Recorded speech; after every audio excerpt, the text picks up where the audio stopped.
Tax day is a little over a month away, and cybercriminals are ready to take advantage. The rapid advancements in artificial intelligence have made it easier for scammers and harder for the public to know what's real and what is fake. To help you avoid AI scams and tax fraud, we welcome James Turgel, Vice President of Cyber Risk and Strategy at Optiv. James, thanks so much for joining us this morning. Great to be here, Dana. Thank you.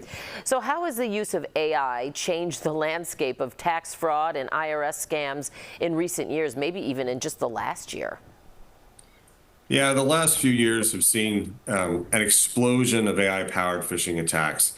Threat criminals are utilizing AI to automate tax fraud and identity theft, where they're actually generating thousands of fraudulent tax returns, IRS filings, utilizing stolen social security numbers that they've either found on the dark web or purchased off the dark web.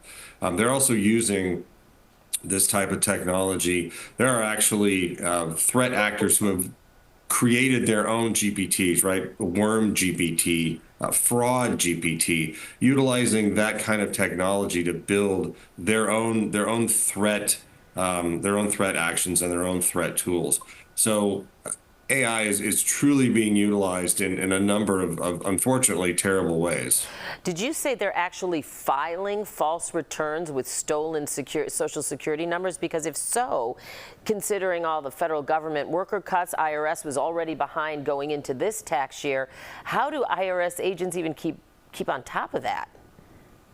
Well, and so yes, they are. They're actually utilizing this technology to dump a ton of fraudulent types of forms, not just tax returns forms, right? W-9s, a number of different forms.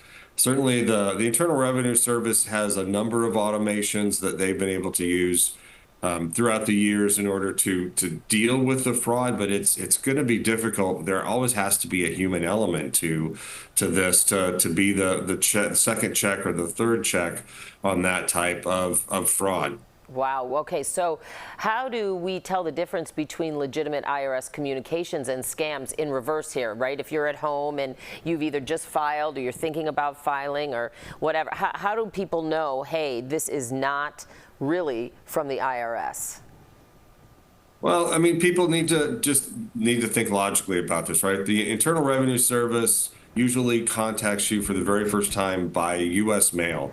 Right? They don't call you, and they will text you and they will email you, but only with your permission. People need to realize that guess what? An IRS agent is not going to call you and demand that you pay over PayPal, or he or she is not going to threaten to call the immigration system. They're not going to check your citizenship status. They're not going to ask you to pay in gift cards, right? So it's that kind of stuff that people absolutely need to understand that is not normal, and those are fraud. Right. And so if there's a seed of doubt, check it out, right? I mean, that's what I always do, is like, this just seems weird, so I check it out, because you can check where the email is, the email address and that sort of thing, right? Absolutely, right. Look at the email banners, right? If it's coming from a Gmail address, if it's coming from something other than irs.gov, right, then it's more than likely a scam. And there's a way to check, right? Phishing at irs.gov is a great way to check that.